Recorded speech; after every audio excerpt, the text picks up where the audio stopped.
Մի հատ արտահայտություն է կարել, լեգիտիմ կարգադրիչ արտահայտություններ նշեցիք ձեր տեքստում, ես ճիշտ ասած ծանոթ չեմ այդ ձևակերպմանը, կբացահայտեք ինչ նկատի ունեք։ Նկատի ունեմ, որ ես լիովին իրավունք ունեի կարգադրի պատված աշխատողներին հիշեցնել, որ իրենք պետք է թույլ չտան նկարահանել։ Բայց դուք այլ արտահայտության կապակցությամբ եթե չեմ սխալ, հարգելի դատան, որ կարող եմ խնդրել առարկություն ուղղակի ձեռքից տակ չունեմ, կներեք, էլի։ Երբի չի հասել ուղղակի փոստով։ 22-ն է ուղարկված, հավանաբար չի։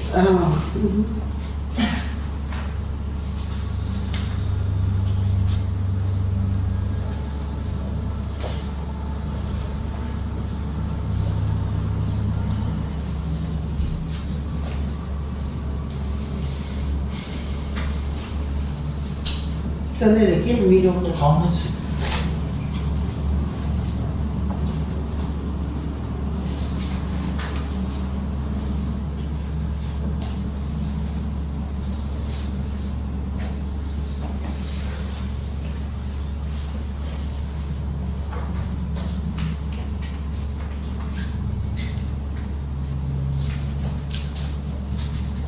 Հա, այս էր այդ կապած, սրան հավակեք ստեղից տարեք։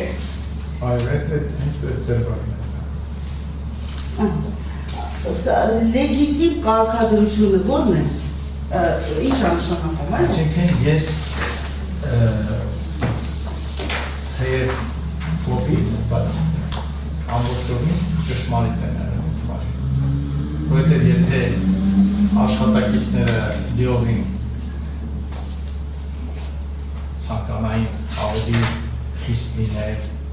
ավելի ճիշտ լիներ, իրենք պարտավոր էին նկարանող խմբին հեռացնել տարածքից, եթե իրենք շարունակեին նկարահանել։ Ձեր ցուցումով։ Այո, նաև իմ ցանկացած մեկի հիշեցնելով, գիտեք, մեկ-մեկ ասենք ֆուտբոլի մրցավարը մորալ մասուրի, ամբողջ տրիբունան ասում է պետքա սուլես, որտեղ լեգիտիմ իրավունք ունեն, իրենք ճիշտ են։ Չասեն մրցավարին, որ կներես գնդակը անկյունային է, պետքա սուլես, որ անկյունային է նշանակվի։ Կորեկտ չի համատությունը, այն կարծիք։ Շատ կորեկտ։ Իսկ իմ կարծիքով ոչ, որովհետև ԲԲՑ աշխատակիցները չեն ենթարկվում ԱԺ պատգամավորի։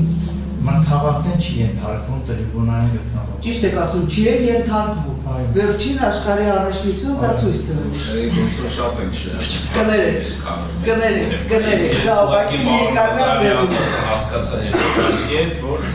դա ոչ թե եղել է հրահանգ հրաման, այլ որպես քաղաքացի է թվում նաև պատգամավոր հիշեցում։ Չէ, ես հասկացա որպես քաղաքացի, ոչ թե որպես պատգամավոր, պարոն Գրիգորյան։ Եվ քաղաքացի եւ պատգամավոր, առավել ևս պատգամավոր։ Այսինքն դուք ասում եք, որ պատգամավորը պետք է ունեն այդ շատ ներողություն հնարավորություն։ Իհարկե, եթե այդ բանը չլինեի ազգային ժողովի պատգամավոր, էլի նույն, բայց եթե չլինեի հուզական վիճակում, ավելի մեղմ եւ գեղեցիկ բառերով նույնը կասեի։ Լինելով ազգային ժողովի պատգամավոր, էլ առավել ևս պետք է ասես, որովհետև վաղը մյուս օրը օրինակ իմ թորներից մեկը Աստծո հաջողությունով մի օր նայ այդ տեսանյութը, չի ասի, այ մարդու պատգամավոր մարդ է, տեսնում էր, որ առանց օրինական թույլտվության նկարահանում էին, ամբա ինչ չէր ասում, որ դադարացնեն։ Կասեն, չէ, ես հենց դրա համար ավեցի Պարոն Նազարյան, իմ երեխան է դեր կասեմ, որ պարոն Նազարյանին ելույթը միտինգում դու լսել ես և հետո գնացել ես և իր դեմ հայց ես ներկայացրել։ Ես բացատրություն կունենամ, թե ոչ։ Ես գիտեք, եկեք Հանում եք արտահայտությունը հանում եմ, հարգելի դատան, կներեք։ Հաջորդ հարցը շատ կոնկրետ արտահայտություններով։ Անդրադարձել եք չափազանցություն եք անվանել բանտ տանելու, փտելու, խոստումը։ Դա ինչից եք չափազանցնել, ինչ եք պատկերացրել, որ մի քիչ չափազանցնել։ Ասեմ, ես նկատի ունեմ, դա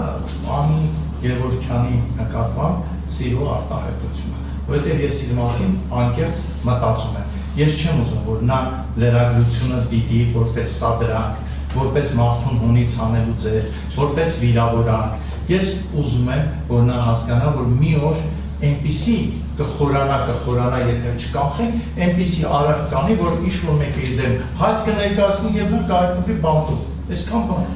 Հայցի արդյունքում բանտում չի հայտնվի ոչ մեկ, այդ թվում դուք, այդ թվում ես, այդ թվում ոչ մեկ։ Պարոն Ազարյան, եկեք մենք տեքստից չկտրվենք, որտեղ դուք ասել եք, դուք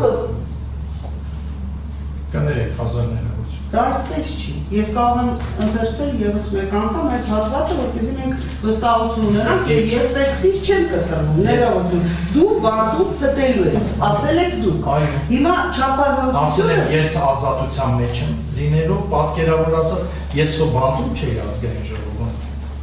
Ասել եմ ես լինելու եմ ազատության մեջ, դու բանտում փտելու ես։ Դա այդպես։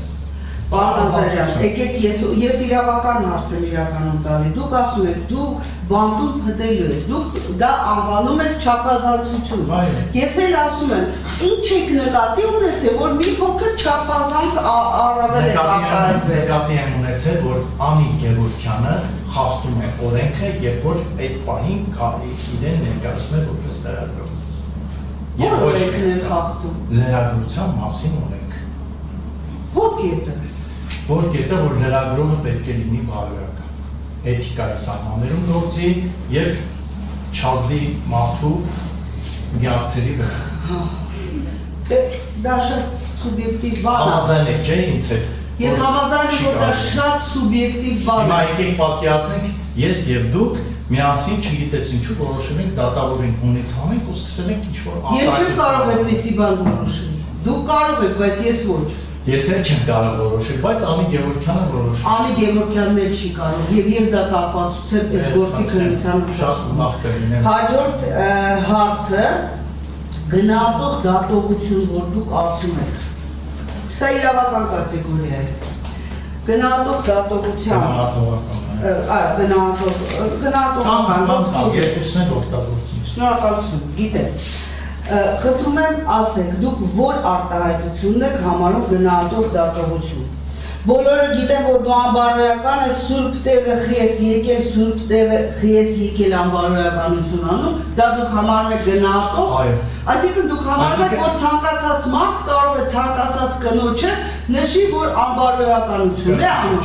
Եվ դա գնահատող դատողություն է։ Այդ պահին Անի Գևորգյանը հազար ներողություն, անկարծ հիմա չվիրավորվի։ Ես իրան որպես կին չեմ դիտում, ես իրան որպես լրագրող եմ դիտում։